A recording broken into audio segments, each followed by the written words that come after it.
Buenas tardes, Carlos. Hola, buenas tardes, ¿cómo estás? Bueno, hoy tenemos con nosotros a un buen amigo mío, Carlos Polo. Carlos es navarro, aunque su empresa actual está en Bilbao. Bueno, todas las que has creado han estado en Bilbao, ¿no? Todas en Bilbao, sí, señor. Tú fuiste allí porque fuiste a estudiar informática. Eso es, fui a estudiar informática y aquí me quedé, bueno, con un impasse, como sabes, pero sí, sí, aquí vine para estudiar. Luego, en la misma clase donde estabas estudiando, vinieron los de Pricewaterhouse, creo que lo he pronunciado Coopers, bien, ¿no? Coopers, sí. y os ficharon unos cuantos para ir a trabajar a Madrid con Bueno, este boom. yo creo Fue el que a boom la de las mayoría. .com, ¿no?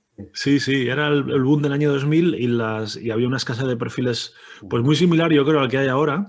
Y venían a clase, te hacían la entrevista en clase, te daban, si eras seleccionado, la oferta, la carta de oferta en clase.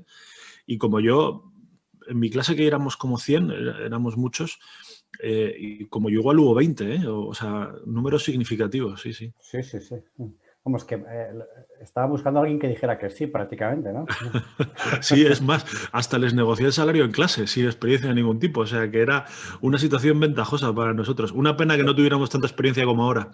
Y tú, con 23 años o 22 años, ya estabas negociando salarios con tu primer empleador. ¿Dónde habías aprendido esa faceta de Carlos? No sé, salió solo. Me pareció como poco. Yo dije, yo me merezco un poco más. Me tiré ahí un poco el farol y me subieron. Recuerdo que la primera oferta que me hicieron fue 3,5 millones de pesetas al año y les dije que me la tenían que subir y me hicieron 3,8 millones pesetas al año. Ajá. 3.800.000 como primer sueldo, no estaba nada mal, ¿eh? Está bien, para que después digan que los informáticos cobramos poco. Ujú.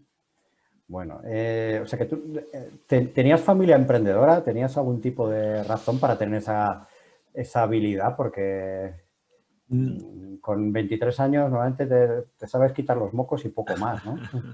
No, bueno, más allá de que mis abuelos eran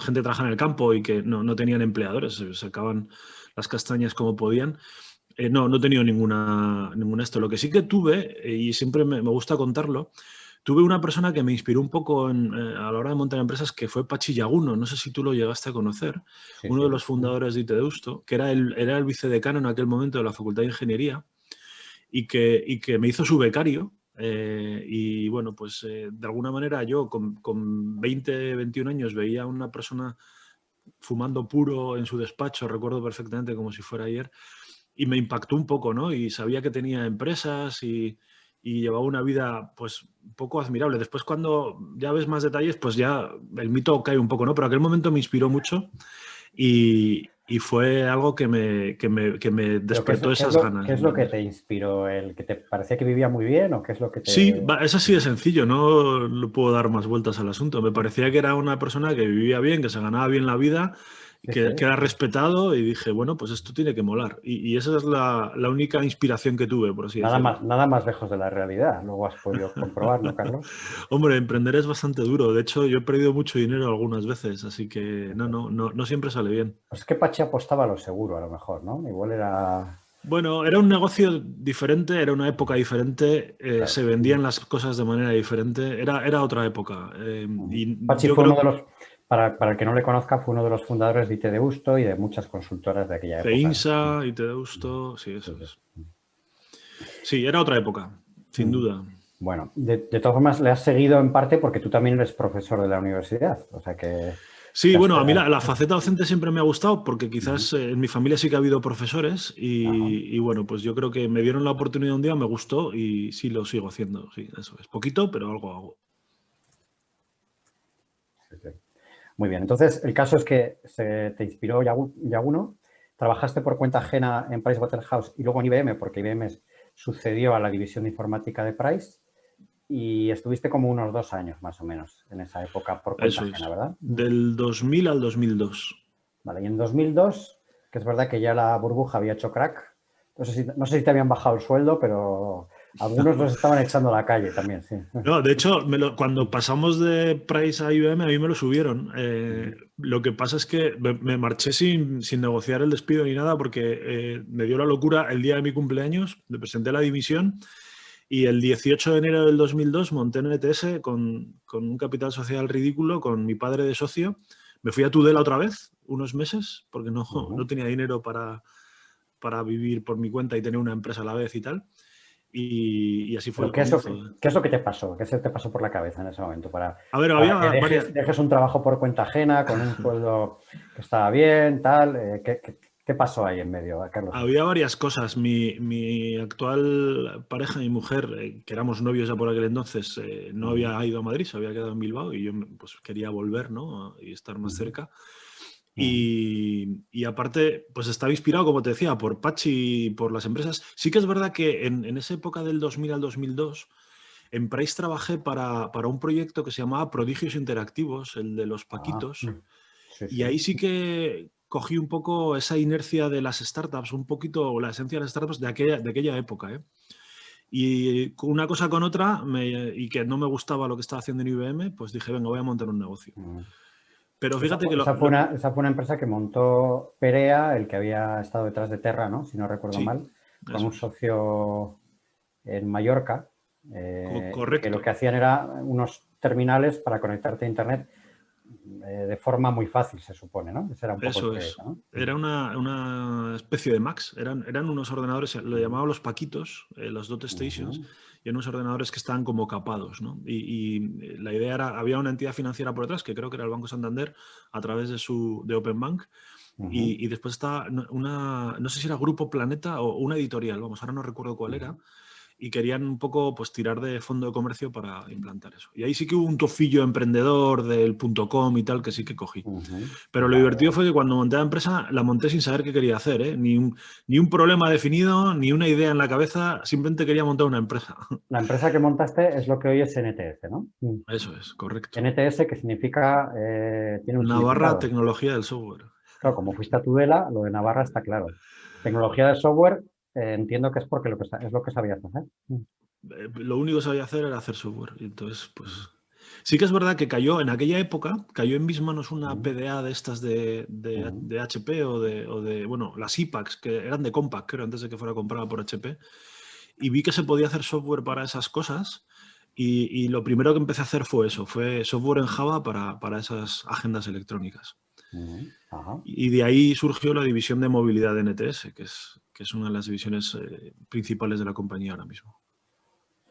O sea, al poco de montar NTS, sin saber muy bien lo que ibas a hacer, solo sabías que tú sabías informática y que en Navarra tenías una casa en la que te podían dejar vivir y que estaba más cerca de tu pareja, porque me has contado que tu pareja estaba en Bilbao, ¿no? Estaba un poquito más cerca que Madrid, ¿no? Correcto.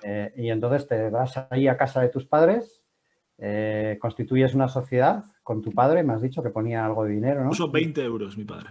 20 euros, wow.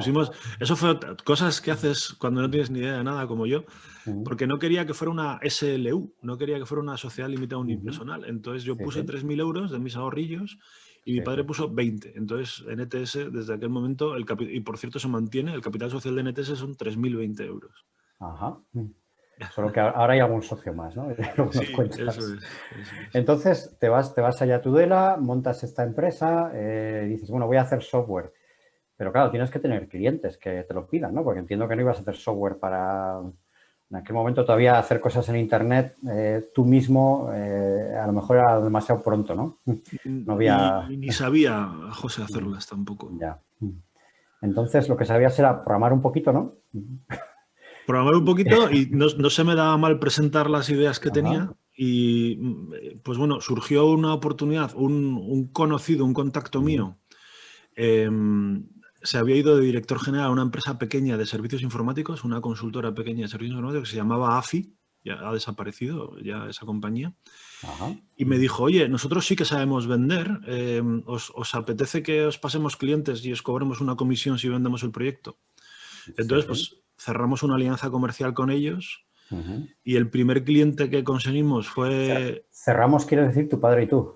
No, en aquel momento ya, no te he contado, cuando transcurrieron como 6 meses donde yo estaba en Tudela y no conseguía ningún cliente y los productos que estaba desarrollando no tenían buena pinta, me vine a Bilbao para estar todavía un poco más cerca de mi novia y en ese momento vendí el 48% de la compañía a 3 compañeros de clase.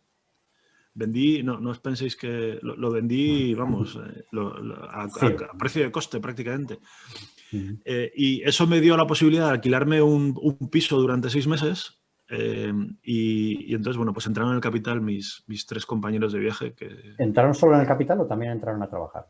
Todo. Entraron en el capital y a trabajar gratis, como yo, en la compañía.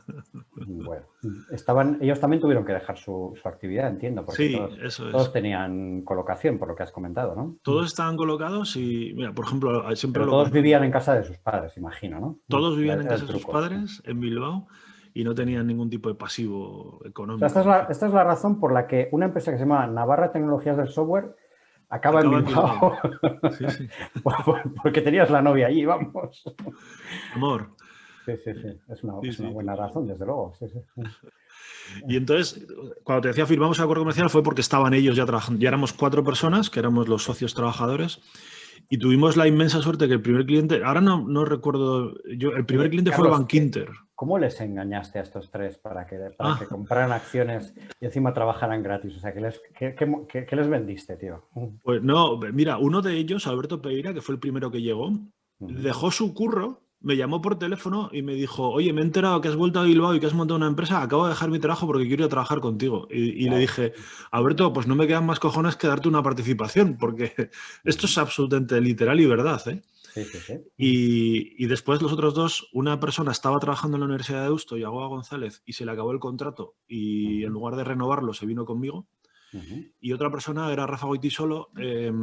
Yo había coincidido con él en algún proyecto de Siebel, cuando estaba trabajando en esa época madrileña, y él era bilbaíno y estaba fuera también, estaba en Barcelona concretamente. Y me dijo, pues me apetece volverme. Y entonces, bueno, pues juntamos cosas y salió así. Juntaron varias razones para que todos acabáis en NTS. Trabajando, entiendo que gratis solo un poquito, ¿no? Bueno, tenías 6 meses, me has dicho que tenías ahorros para 6 meses de alquiler, ¿no? Bueno, y tenía alguno más de mis 2 años en Madrid. Vale. O sea, Lo que pasa es que eras un tío ahorrador, está claro. Lo que pasa es que sí que te digo que con la alianza esta que hicimos, que fue enseguida de haber montado la compañía con AFI, nos consiguieron el primer cliente que fue Bankinter. Y fue un proyecto que, pues ahora no recuerdo de memoria, pero creo que les cobramos 32.000 euros, creo que hicimos en su día, por hacer un cuadro de mandos para sus directivos en las PDAs, para que pudieran ver pues, información de su actividad. Y eso fue un proyecto que nos duró 3 meses, que lo hicimos durante el verano. Y poquito después nos entró un proyecto para el Corte Inglés, que era hacer un proyecto para las PDAs que tenían en almacenes. O sea, que AFI os pasaba clientes, se llevaba una comisión, pero claro, se llevaba una comisión por el primer trabajo. Después vosotros seguíais trabajando con ellos y ya no había comisión. O sea, cada vez que... No, de hecho eso nos supuso un problema importante. Cada vez que ellos vendían un proyecto, se quedaban una comisión. Entonces, como ellos tenían el control de la cuenta, de alguna manera eran como los comerciales y nosotros no teníamos capacidad comercial y teníamos un acuerdo firmado, pues nada, lo vendían todo. Y el problema fue que, claro, eso en un momento determinado se llevaban una parte tan importante del proyecto, fuera el proyecto bien o mal, porque eran proyectos a precio cerrado y a veces nos salían mal, que nos estaba cercenando el crecimiento. O sea, no podíamos hacer inversión en cosas nuevas o crecer o contratar a personas nuevas. Y bueno, esa fue la razón por la que años más tarde esa alianza se cerró. Claro, lógicamente, ¿no? Claro. Pero bueno, os vino muy bien para empezar, porque os trajeron clientes de postings. Nos vino de maravilla, porque claro, en aquella época, haciendo una cosa que era más o menos innovadora, que era aplicaciones móviles, y con 2 referencias de gran cuenta como Bankinter y el Corte Inglés, pues te podrás imaginar, ¿no? Que el Corte Inglés en aquella época era poderosísimo y la marca que tenía, y con IECISA y tal, pues nos abría muchas puertas. Entonces, después vinieron un montón de proyectos ¿Y esa especialización en aplicaciones móviles viene de esa PDA que te había caído en tus manos? Para que lo cuentes así como si cayera del cielo, ¿no? De repente. No, me la compré para ver qué era eso, porque veía a la gente importante de Madrid con PDAs y dije, yo me voy a comprar una.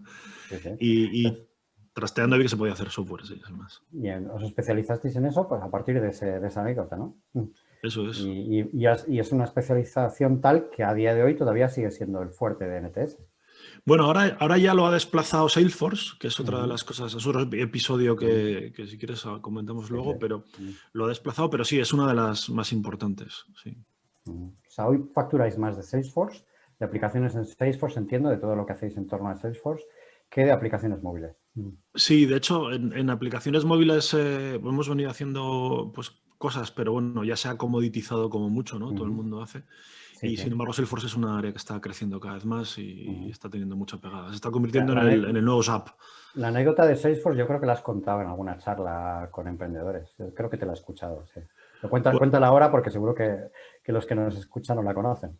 No, bueno, nos pasaban varias cosas. Hacíamos proyectos de movilidad. Imagínate, un proyecto que hicimos fue para GlaxoSmithKline, para los visitadores médicos, ¿no?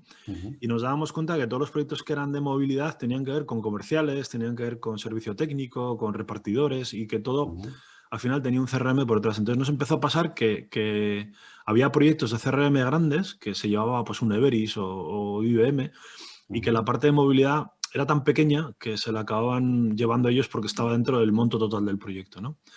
Entonces sucedió eso y coincidió con que yo fui a San Francisco y en un viaje y en San Francisco vi Salesforce que me pareció flipante, que estaban llevándose el CRM a la nube. Es cuando se empezaba a hablar de la nube como multitenant y tal. Y dije, bueno, pues esto tiene que tener buena pinta, ¿no? Voy a cerrar una alianza. Cerrar una alianza con ellos y a la vuelta de España, resulta que en España sí que tenían algo de infraestructura, tenían a un country manager que era Miguel Ángel Esteban. Y bueno, pues nos llevamos bien y empezamos a predicar soluciones de Salesforce y de aquellos polvos estos lodos. O sea, pero fue un poco fortuito también, ¿eh? O sea, me gustó Salesforce, pero si me hubieran presentado otra cosa, pues seguramente me hubiera gustado también. O sea, lo que pasa es que coincidió un poco así. Y sí que es verdad que andábamos buscando algo que nos defendiera con respecto a los grandes, ¿no? Y eso fue un poco como surgió todo. No sé si te conté alguna cosa más detallada de esa anécdota. Comentaste algo también de alguna feria, me suena que... Sí, eso fue en la feria, en una feria donde habíamos hecho un mock-up para enseñar aplicaciones móviles con un cartón muy grande y tal, y pues ahí había gente de Salesforce y fue donde lo conocí. De hecho, el mock-up era una BlackBerry y la BlackBerry pues la habíamos estirado porque coincidiera con la pantalla donde estábamos enseñando las cosas y nos hicieron eliminarla porque no seguía las guidelines de la marca y bueno, pues fue un poco tropiezo ahí y tal. O tropiezo como muchos que he tenido que conoces en mi época, en mi vida emprendedora. Bueno, hay que decir que esto que empezó de esa manera que hemos comentado, en la casa de los padres en Tudela, ¿no? O en el garaje, no sé si había un garaje también ahí, No, pero había una mesa en una habitación y ya está. en la habitación. La habitación de crío, ¿no? Imagino que sería la que siempre te guardan. Correcto, Los donde yo padres te dormía de guardan en la pequeño. habitación esa, pues algún día quieres volver y tal. Esa empresa hoy en día tiene 152 personas Sí, y ha facturado el año pasado 11 millones de euros. algo menos, sí, pero cercano. Sí, sí. Que no estamos hablando de una empresa pequeñita. Imagino que llegar a eso, pues aparte de años, ha supuesto esfuerzos y muchísimas adaptaciones y cambios. Y ahora igual hasta tienes un jefe, no sé. No, nadie se atreve. Yo lo que estoy deseando es que venga un jefe, pero para que me mande a mí a la playa, ¿sabes? Y yo me quede ahí sin Sí, trabajar. estaba pensando en un gerente o algo así, ¿no? Que seguro que sí que habéis fichado diferentes personas. No, gerente no, pero porque ahora mismo el director general, bueno, el director general es uno de mis socios, que es Yagoba, que es el que lleva más el controlling de la compañía, y después otros dos de los socios somos los que llevamos la parte más comercial. Pero sí que tenemos equipo más senior, obviamente. Sí que tenemos equipos que han venido de otras consultoras, que son algunos incluso mayores que nosotros de edad también y que tienen responsabilidad, sí. O sea, sí que se ha profesionalizado el equipo gestor, vamos. Sí, sí, sí.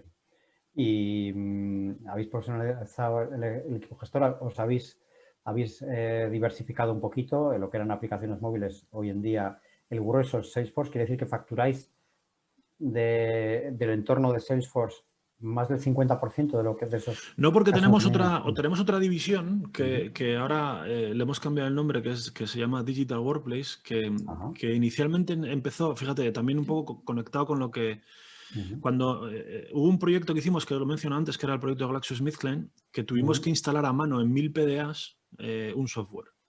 Esto a mano en una habitación, con las PDAs que entraban, las conectabas en la cuna que había con un cable USB y era terrible. Claro, no existían ni las Apple Stores, ni las soluciones MDM, ni nada de esto. Y a raíz de eso, buscamos una solución para poder hacer eso de manera automática y encontramos una solución que se llamaba Afaria, que no tiene nada que ver con el euskera, aunque signifique cena en euskera, y que era una solución canadiense que lo que hacía era poder distribuir software over the air, ¿no? Directamente en las PDAs.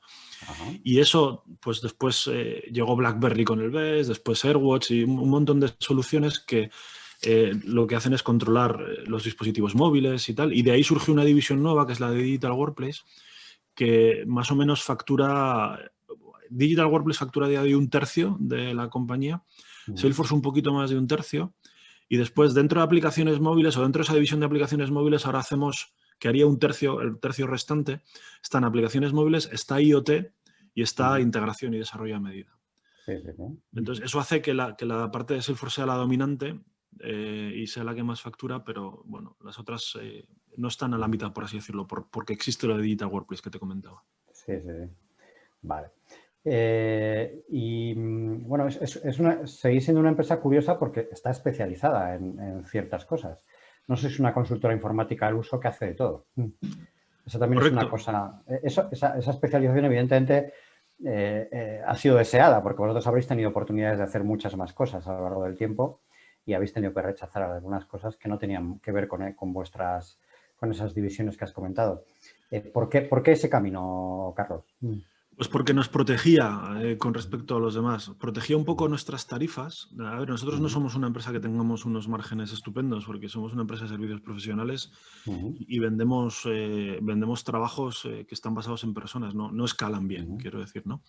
Pero sí que es cierto que como estábamos muy especializados en su día con las PDAs, después como el BlackBerry, con el Salesforce, etcétera, pues eso nos protegía en tarifas, porque la gente que sabía esas cosas en otras consultoras los tenían que fichar a golpe de talonario. Generalmente nos los fichaban a nosotros, además, que nos han fichado muchísima gente.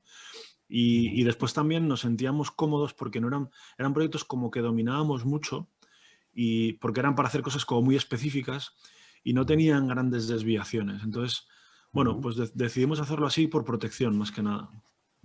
Sí que es cierto que, bueno, hemos tenido oportunidades de hacer cosas generalistas toda la vida y todavía es el día de hoy que nos piden body shopping, que es una cosa que tenemos prohibida en NTS.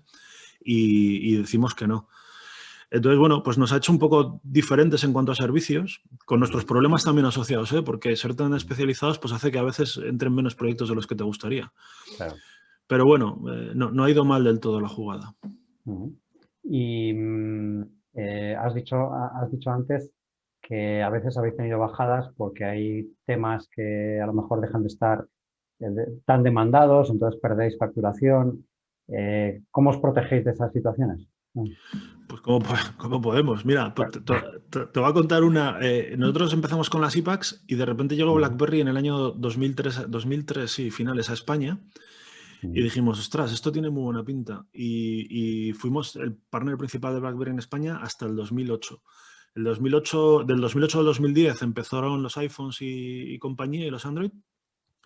Y a nosotros, que yo me había desligado un poco para montar Documents, que seguro que recuerdas, que fue una startup fallida que lancé.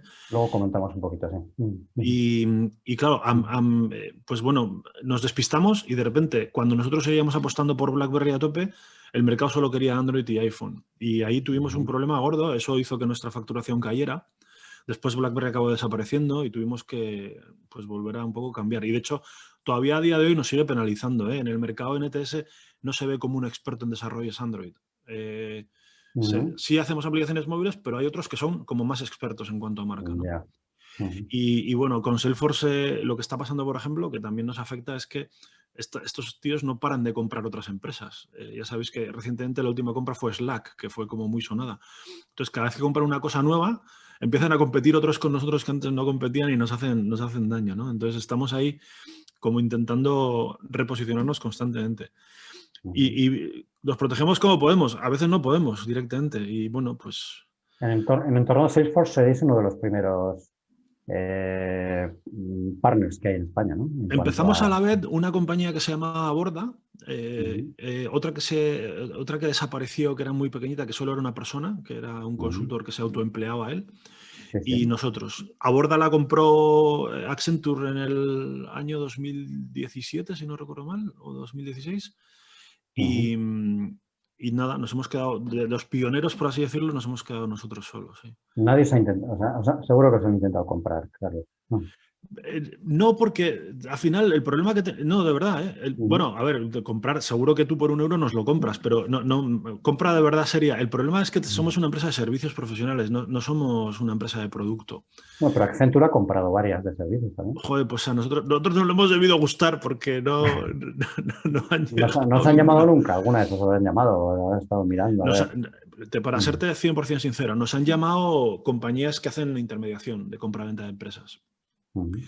Pero la verdad es que nunca, ni hemos tenido pasta para pagarles esa intermediación, ni hemos estado en la necesidad. Sí que es cierto que, mira, una de las cosas, en ETS hemos hecho muchas cosas mal, pero ha habido una cosa que hemos hecho bastante bien y es que hemos sido muy frugales y es una compañía que tradicionalmente siempre ha dado beneficios. No muchos, pero no hemos tenido problemas de estrés financiero, ¿no? Entonces, pues vivimos como bastante cómodos, sin pasivos financieros, sin deudas. Entonces, nunca hemos tenido esa necesidad de vender. Y sí que es cierto que a mí ese mundo me atrae por aquello de que, como bien tú sabes, en las startups pues puedes hacer dinero vendiendo, ¿no? Enajenando tus participaciones, pero también sé perfectamente bien que vender una compañía de servicios ni tiene los múltiplos que tienen las startups, ni realmente te supone una ventaja, más allá de tranquilizarte y decir, bueno, pues paso a ser un empleado por cuenta ajena, ¿no? Así que no te digo que no pueda pasar, pero hasta ahora ni ha sucedido ni hemos tenido como la necesidad. Si alguien quiere mandarme a la playa, José, yo estoy encantado, ¿eh? Lo anunciamos aquí ya, ¿eh? Vale. Bueno, dentro de este periplo emprendedor, tuviste como un paréntesis ahí en el que montaste alguna cosa al margen de NTS, ¿no? Startups puras, realmente. O sea, tuviste alguna idea y dijiste, voy a probar a ver esto. Una que es muy conocida es Documents. Digo conocida porque hiciste, después de aquella experiencia, escribiste un artículo bastante sincero, famosete y sincero sobre cómo te había ido y tal. Entonces, bueno, al que quiera leerlo, está todavía en internet, no lo has borrado, ¿no? No, está por ahí. Hay gente que borra las cosas del pasado. No sé. Está bien. Documents fue un proyecto startup pura y dura en la que además conseguiste capital, ¿no? Sí, casi entre unas cosas y otras y subvenciones y tal, casi 1 millón. Sí. Y montaste un producto que a lo mejor, te lo digo porque hoy en día hay productos parecidos al tuyo, pero que han llegado más tarde. Entonces, a lo mejor el tuyo llegó muy pronto al mercado. ¿Cuál crees que fue un poquito la... Bueno, como dices, está en el artículo bien explicado, pero el problema fue, el mayor problema de todos fue que problema por el que cerró la compañía, me refiero, es que el problema que ese software pretendía resolver estaba ya sobrevalorado. Era, para que la gente lo entienda, era un software que te permitía saber cómo leían tus documentos, como si fuera una suerte de Google Analytics dentro del documento. Y que además de eso podías darle como al documento superpoderes, ¿no? Una fecha de caducidad, que no se pudiera imprimir unas páginas sí y otras no, cosas de ese estilo. Entonces, el mayor problema fue que, pues, como lo queríamos enfocar, pues, por ejemplo, para saber si han abierto tu oferta comercial para vendedores, ¿no? O para temas confidenciales. Pues realmente o ya había otras soluciones sustitutivas o lo que ofrecíamos nosotros no era realmente un problema el que tenían. Bueno, recuerdo una conversación, te voy a contar, yo creo que esta es inédita, yo creo que públicamente al menos no la he contado nunca, ¿no? Hubo un CEO de una empresa conocida, española, grande, que ya era cliente de NTS y que le fui a visitar para venderle esta solución. Y me compró 3.000 euros en licencias de la solución y me dijo, te lo compro porque te quiero apoyar y porque creo que hay que apoyar a los emprendedores en este país, pero no lo vamos a usar para nada serio en esta compañía, porque tú te imaginas que yo empiezo a mandar las ofertas comerciales con esto y los comerciales dejan de vender por tu culpa. Me echan, tío. Y a ver dónde voy yo ahora con 55 palos a buscar curro, ¿no? Entonces, un poco resume muy bien lo que te contaba, ¿no? De que al final era una solución que... Majo el tío que te quiso apoyar con 3.000 euros, joder. Sí, vamos, y se lo tengo muy... O sea, fue muy valioso los 3.000 euros y fue muy valioso el feedback. El problema es que el feedback ese fue demasiado tardío, porque ya estábamos con el agua al cuello y no pudimos reaccionar. Pero ¿tú crees que si hubieses lanzado el proyecto en otro país, en California, por ejemplo, habrías tenido más éxito? Evidentemente habrías tenido más dinero para aguantar más, eso está claro. Lo que creo que hubiera pasado es que hubieran comprado la compañía en una situación ventajosa para el comprador, es decir, cuando hubiéramos tenido algún problema, o bien para quedarse con el talento o bien para quedarse con algo del software que habíamos hecho, porque sí que había cosas de software interesantes. Pero sinceramente no creo que hubiera tenido, porque no lo estábamos enfocando bien. De hecho, las compañías que por aquel momento eran competencia nuestra, acabaron así todas. Y las que hay ahora, la verdad es que no las sigo mucho, pero no sé qué suerte tendrán, la verdad. Sí. Bueno, entonces ahí no diste con la tecla correcta en cuanto al producto, ¿no? Digamos. No, y fue un problema gordo. Es lo que pasa la mayor parte de las veces, ¿no? Tampoco hay que asustarse, ¿no? No, aquí el problema estuvo, que también lo comento, es que la primera versión del producto la lanzamos muy tarde, nos gastamos mucho dinero confiando en que la idea que habíamos tenido era buenísima y que le iba a gustar a todo el mundo. Seguramente, si lo tuviera que hacer hoy, con lo que aprendí, nos hubiéramos gastado una décima parte del dinero para probar la hipótesis, ¿no? Y hubiéramos cerrado en 6 meses y ya está, y sin mayor problema. Vale. En aquel momento, esos fueron errores gordos que... Es normal, ¿no? Es normal que quieras hacer el producto lo mejor posible. También es lógico, sí. Mira, además me pasaba, José, que yo creo que esto es una desventaja que se habla pocas veces de ello. Me pasaba que yo ya tenía una marca en el sector, pequeña, pero pues eso, entre los CIOs a los que yo les vendía, en Bankinter, en el Corte Inglés, en no sé qué, yo ya tenía cierta marca. Claro, yo no podía lanzar cualquier cosa porque consideraba que estaba dañando a mi imagen personal de alguna manera, ¿no? Que también es otro error que cometí. Y eso me llevó a que cuando lancé el producto, pues este señor me dijo lo que os acabo de contar antes. Sí. Bueno, a pesar de todo, R que R, ¿no? Arrancaste con otro proyecto. Sí, le hice la promesa a mi mujer de que hasta que cumpliera los 40 años iba a seguir jugándomela y lanzamos Perpetual. Fue una aplicación móvil y que, bueno, pues y sí que puse en práctica muchas cosas. Aquí solo entraron unos poquitos Business Angels y el Banco Sabadell a través de Startup 10. Hicimos una prueba, en total creo que nos gastamos 180.000 euros o algo así, no funcionó y lo cerramos. De hecho, el cierre, todavía lo recuerdo, en el consejo donde se aprobó llevar a la Junta la liquidación de la compañía, fue un cierre 100% ordenado. O sea, se saldaron todas las deudas, se devolvió en ISA, que esto es una cosa que estoy por ponerlo en el currículum, porque en Documents no lo hice, ¿eh? En Documents dejamos en ISA sin devolver parte del préstamo. En un concurso fortuito, quiero decir, no fue... Tengo entendido, aunque ellos lo negarán, que es un deporte nacional entre los emprendedores dejar cañón en ISA. También es lógico, ¿no? Sí. Pues yo puedo decir que tengo un ratio del 50%, no soy ni el peor ni el mejor. Está bien. Y eso, y cerramos de una manera muy ordenada después de 2 años más o menos de trabajo. Y sí, eso fue la otra aventura que mencionabas. Y entonces, en este proyecto, visteis desde el primer momento que no iba a funcionar. Lo tuvisteis muy claro, ¿no? Bueno, fíjate, en este proyecto lo que nos pasó fue una cosa. Fue un proyecto que tuvo mucha aceptación. Fue una aplicación móvil que se descargó 2,5 millones de veces. Teníamos 200 y poco. 210, 211.000 usuarios diarios activos. El problema es que no teníamos un modelo de negocio. O sea, no sabíamos cómo íbamos a ganar tela. Y no podíamos ir por el lado del crecimiento y decir, bueno, pues vamos a hacer una aplicación masiva que alguien va a querer comprar, un pez muy gordo que va a querer comprar, porque tendríamos que haber conseguido pues igual 50 millones de descargas y 10 millones de usuarios. No era nuestro caso. Y no podíamos hacerlo con marketing, porque no era rentable eso.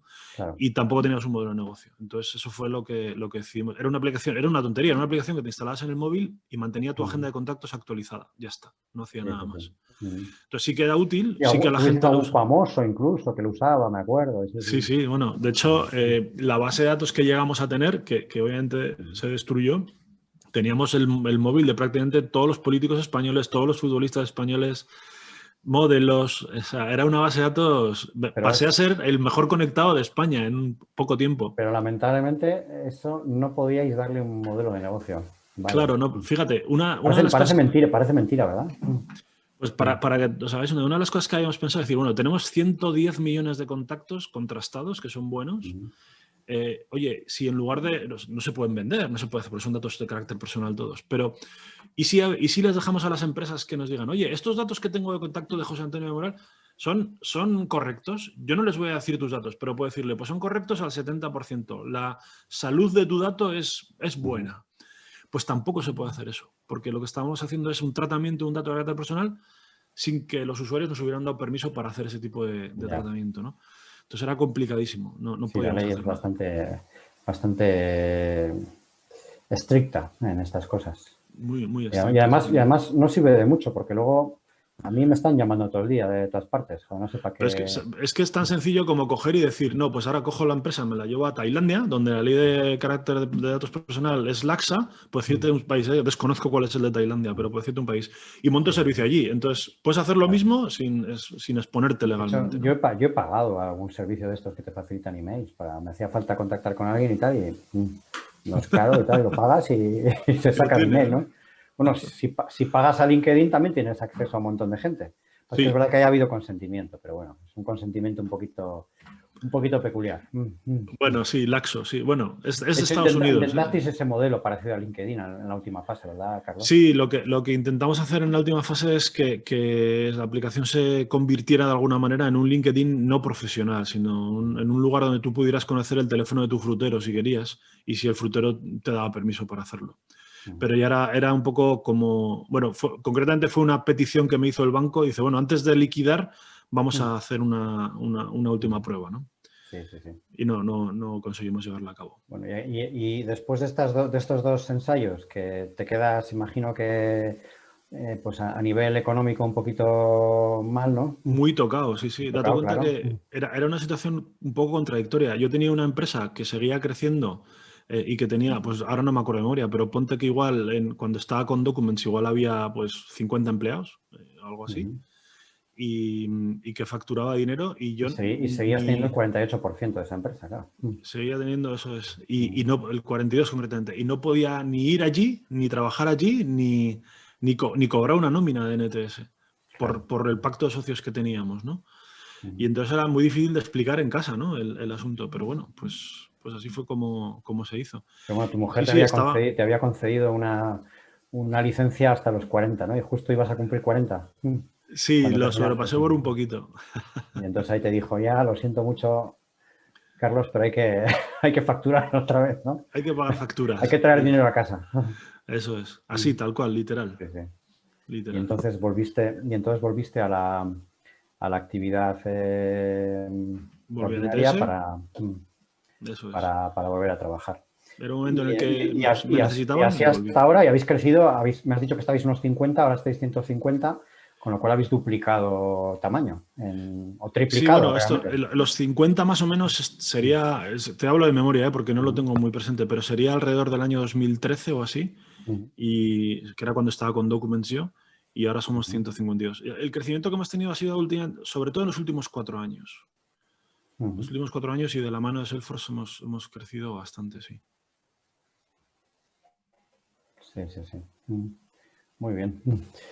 Pues bueno, ya lo único que me falta por preguntarte, Carlos, es hablar un poquito de futuro. Tú conoces muy bien el sector en el que estás, eres un tío con una capacidad técnica, comercial, en muchos aspectos privilegiada, y seguro que ves alguna tendencia. Si te dan ahora 1.000 euros, ¿en qué los invertirías? En Bitcoin. Ya sé que has invertido también en comida, que tienes una empresa por ahí que hace una salsa bastante, bastante bastarda. Vamos a decir. Se llama salsa bastarda. Pero sé que te gusta mucho la comida porque sueles poner cosas, bueno, cuando cocinas algo y tal, sueles lucirlo en las diferentes redes en las que estás, ¿no? Sí, ya que no tengo un buen tipo, por lo menos luzco lo que como. Está bien. Si me dieran 1.000 euros ahora, José, mira, una de las cosas que siempre he tenido curiosidad por hacer es hacer lo que llaman solo company, ¿no? El ver que soy capaz de yo crear sin contratar a nadie, solo con mis manos y mis conocimientos. Y de hecho he tenido alguna idea que no puedo hacer ahora porque estoy enfrascado en NTS, pero que tendría que ver igual con la generación de contenido estratégico en el ámbito tecnológico, ¿no? Contenido estratégico. Sí, o sea, imagínate un Gartner pero de una persona. O un Forrester pero de una persona. ¿Qué recorrido podría llegar a tener eso? También te lo digo que solo lo haría si no necesito ingresar dinero a corto plazo. Modelo de negocio complicado, eso te iba a decir. Sí, Porque sí, que porque alguien pague para acceder a tu contenido, tú conoces bien yo lo ese sé y es mundo. muy difícil, sí, sí. Sí, sí, sí, sí. Es muy difícil. Pero me llama la atención, lo probaría, lo probaría. Tienes que tener una marca muy fuerte y realmente, si te soy sincero, la gente accede más al contenido de cotilleo que al estratégico. Es así, pero bueno, sí, está bien, está bien. Y si tuvieras que invertir en una empresa de las que cotizan en bolsa, ¿Qué nacionalidad? de la Mundial. que sea, del mundo, sí. Mira, yo cada vez Salesforce. No, Salesforce ya está muy cara, ¿no? No es... No, o sea, back to the basics, invertiría en Microsoft. Ah, sí, sí, sí. Sí, me da la No sensación lo de has que hecho porque ha subido mucho en los últimos 5 años. no lo he hecho. Tuve acciones de Salesforce en su día, después lo pasé todo a Bitcoins, lo vendí pronto, los Bitcoins los vendí muy pronto y ahora no tengo inversiones en bolsa. Bueno, te miento, tengo algunos satoshis, no tengo ni siquiera nada más, vamos, es lo único que tengo. Sí, es que son los Los bitcoins. decimales del Bitcoin. Ah, decimales, vale. Sí, bueno, y tener decimales ya vale, ya es un buen dinerito, sí. Me parece que está como a $50.000, un poco más, Claro. así que... Unos decimales pues son perfectamente 10.000, 20.000 euros. Algo menos, sí, pero por ahí está. Bueno. Pues nada, Carlos, oye, muchísima suerte, muchísimas gracias por tu tiempo y por Gracias a ti. tus detalles. Yo estaría hablando contigo mucho tiempo, lo estoy limitando porque tenemos que terminar, tenemos que comer además, Sí, importante labor diaria. Y oye, cuando quieras ya sabes dónde estamos, ¿vale? te lo agradezco mucho, ha sido un placer para mí también.